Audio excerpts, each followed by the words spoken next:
एक छोटे से कस्बे में पूजा नाम की एक महिला अपने 6 साल के बेटे अयान के साथ रहती थी। अयान ही उसकी दुनिया था। उसकी हर खुशी और हर उम्मीद अपने बेटे पर टिकी थी। वह सिलाई करके अपनी रोजी रोटी चलाती थी। भले ही पैसा कम था, लेकिन वह ईमानदारी और मेहनत पर विश्वास रखती थी। अयान एक चंचल और खुशमिजाज बच्चा था, लेकिन एक दिन अचानक उसे अजीब अजीब दौरे आने लगे। वह जोर जोर से चिल्लाने लगता और डरावनी बातें करने लगता। कभी कभी वह कहता, मुझे माफ कर दो, और किसी रमा नाम की महिला का नाम लेता। पूजा को समझ नहीं आ रहा था कि ये रमा कौन है। डॉक्टरों ने जांच की, लेकिन अयान पूरी तरह स्वस्थ निकला। पूजा परेशान हो गई। वह रोज रात को जागकर बेटे को देखती और रोती। एक दिन अयान ने कहा, माँ मुझे माफ कर दो, मुझे मत छोड़ो।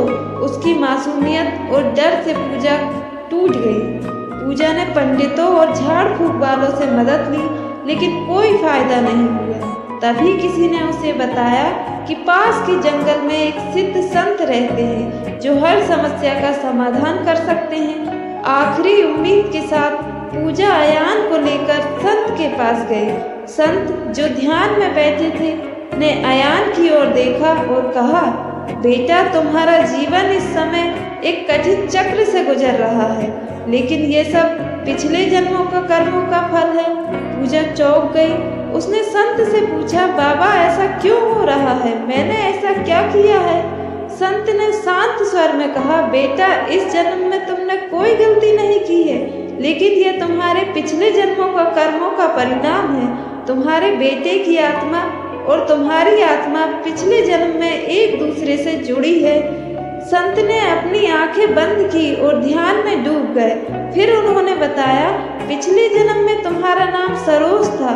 तुम एक धनी महिला थी। तुम्हारे पास धन और संसाधनों की कमी नहीं थी, लेकिन तुम स्वार्थी और कठोर हृदय की थी। एक दिन एक गरीब महिला अपने बीमार बच्चे के इलाज के लिए तुम्हारे पास मदद मांगने आई। उसने तुम्हारे सामने हाथ जोड़कर गिड़गिड़ाया, लेकिन तुमने उसकी कोई मदद नहीं की। तुम्हारी बेरुखी के कारण वह बच्चे की मृत्यु हो गई। वह महिला रोती रही। पूजा का चेहरा सफेद पड़ गया। वह कांपते हुए बोली, तो वह आत्मा?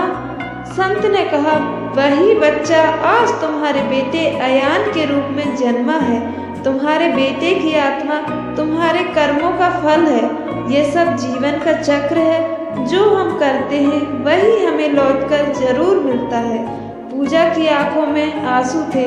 उसने संत से पूछा, तो क्या मैं कुछ कर सकती हूँ? क्या मेरा बेटा ठीक हो सकता है? संत ने कहा, बेटी, कर्मों का चक्र बदलने का केवल एक ही उपाय है, पश्चाताप और पुण्य। अपने जीवन में सेवा और दूसरों की मदद को अपना उद्देश्य बनाओ। गरीबों, भूखों और जरूरतमंदों की सेवा करो। तुम्हारा पश्चाताप ही तुम्हारे बेटे की मुक्ति का मार्ग बनेगा। पूजा ने संत की बात मान ली।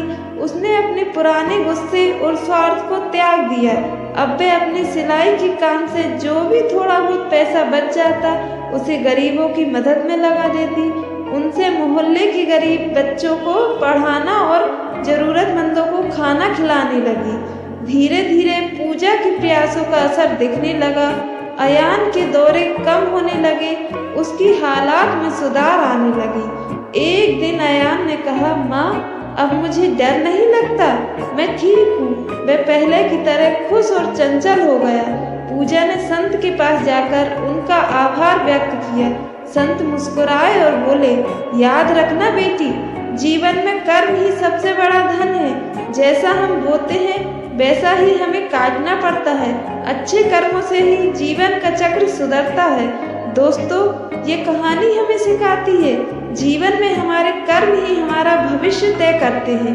अच्छे कर्म हमें सुख देते हैं, जबकि बुरे कर्म हमें दुखों का सामना करवाते हैं। इसलिए हमेशा ईमानदारी और सेवा का मार्ग अपनाएं। जीवन का चक्र आपके हर काम का हिसाब रखता है। दोस्तों, आपको ये कहानी कैसी लगी कमेंट में ज़रूर बताएं। वीडियो को लाइक और चैनल को सब्सक्राइब कर दीजिए। मिलते हैं दोस्तों अगली वीडियो में।